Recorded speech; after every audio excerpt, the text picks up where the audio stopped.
Friends, when we think in English and we start to talk in English, that time two things are very important. First is to know helping verbs and their meanings and their uses and how to make question by all helping verbs. And second thing is WH words to know their meanings with examples. So in today's video we are going to talk about WH words because already I have told you about helping verbs with their meanings and examples too.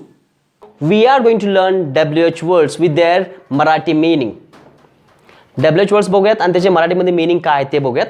याच्या अगोदरच्या व्हिडिओमध्ये आपण पाहिलं helping verbs आणि त्याचा मराठीमध्ये meaning काय होतो. आणि हेल्पिंग वर्ब्स आणि WH वर्ड्स खूप महत्त्वाचा बेसिक गोष्टीमधला पार्ट आहे जो आपल्याला आलाच पाहिजेत.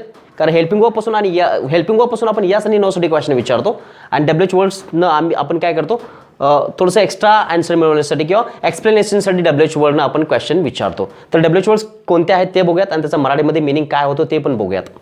व्हॉट म्हणजे काय. वेन म्हणजे केव्हा. वेअर म्हणजे कोठे. हू म्हणजे कोण. विच म्हणजे कोणता कोणती कोणते. हुज म्हणजे कोणाचे. वाय म्हणजे का. हुम म्हणजे कोणाला. हुम फॉर म्हणजे क्वेश्चन करताना whom for whom WH word and for preposition वापरलं जातं. हुम फॉर म्हणजे कोणासाठी. व्हॉट फॉर कशासाठी.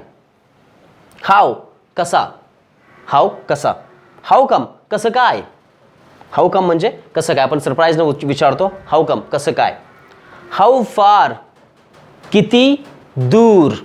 हाऊ लॉंग किती वेळ.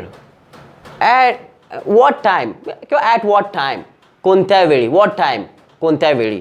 हुम विथ प्रिपॉजिशन आहे. हुम WH वर्ड आहे.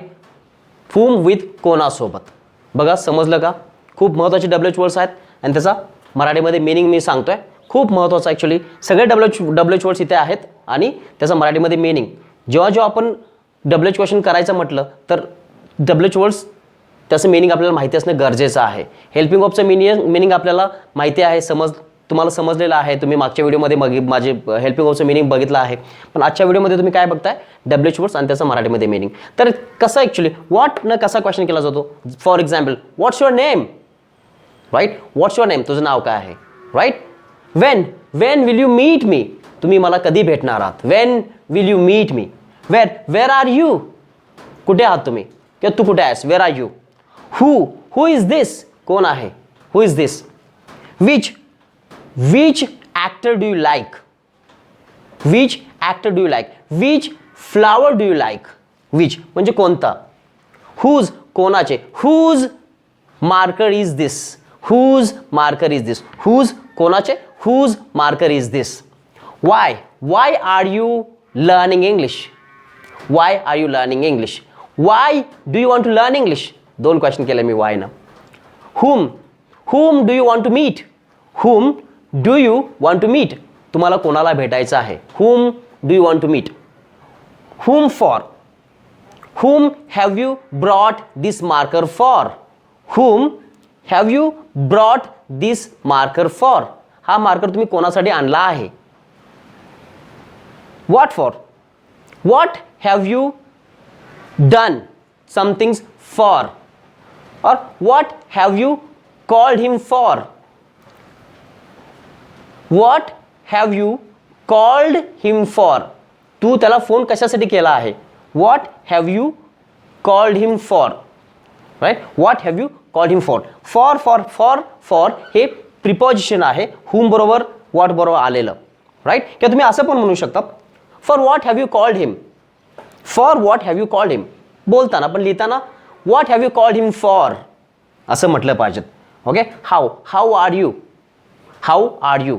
और हाऊ आर द थिंग्स कसा आहेस तू किंवा गोष्टी कशा आहेत. How are the things. How come you are here. How come you are here. How come म्हणजे कसं काय. How come you are here कसं काय तुम्ही इकडे आहात. राईट. हाऊ खूप महत्त्वाचे दोन क्वेश्चन्स आहेत. राईट. हाऊ फार and how long.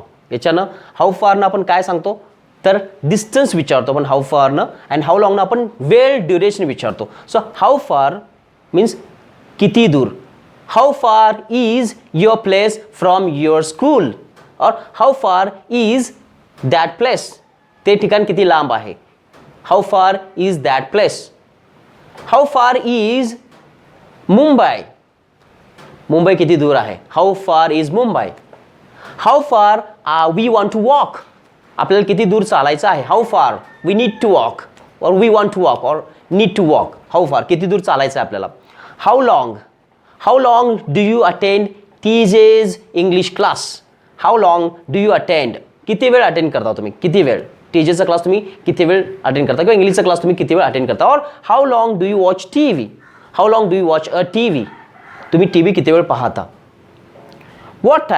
what time will you meet me, what time will you meet me, तू मला किती वाजता भेटणार. whom do you go to class with, whom do you go to class with, तू कोणासोबत क्लासला जातोस किंवा जातेस. with प्रिपॉजिशन आहे. हाऊ मेनी म्हणजे किती, अँड हाऊ मच म्हणजे पण किती, पण थोडासा फरक आहे. हाऊ मेनी म्हणजे अशा गोष्टी ज्या आपण संख्येमध्ये म्हणजेच नंबरमध्ये मोजतो, नंबरमध्ये मोजतो. म्हणजे मार्कर आपण नंबरमध्ये मोजतो, 1 2 3. Boys 1 2 3, girls 1 2 3, flowers 1 2 3, right. नंबरमध्ये मोजतो आपण. तेव्हाच आपण त्या गोष्टी आपण हाऊ मेनीने विचारतो. How many markers do you have, how many markers do you have.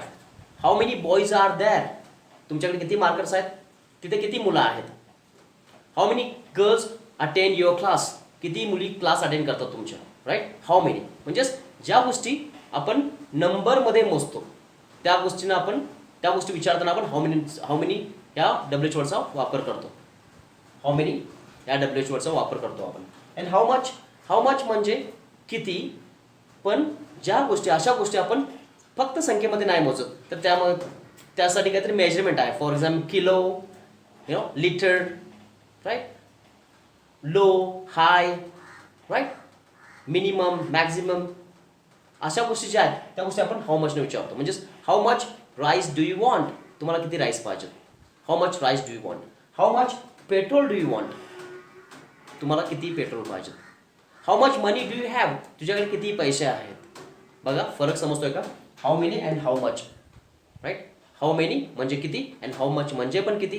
How मेनीने आपण काय विचारतो, हाऊ मेनीने आपण विचारतो ज्या गोष्टी संख्येमध्ये मोजता येतात त्या, अँड हाऊ मचने आपण विचारतो ज्या गोष्टी फक्त संख्येमध्ये नाही तर त्यासाठी काहीतरी मेजरमेंट आहे, त्यावेळेस आपण हाऊ मच वापरतो. That's all WH words are explained with examples, with questions, various questions. And if you see this video, then you'll get clear idea, because when it comes to talk, when it comes to speak with people, and it comes to ask questions, then we get really problem. But it's very easy to answer, but sometimes you have to ask questions too. So for that I have explained all the helping verbs and their meanings with questions also, and here all WH words with their meaning and with examples.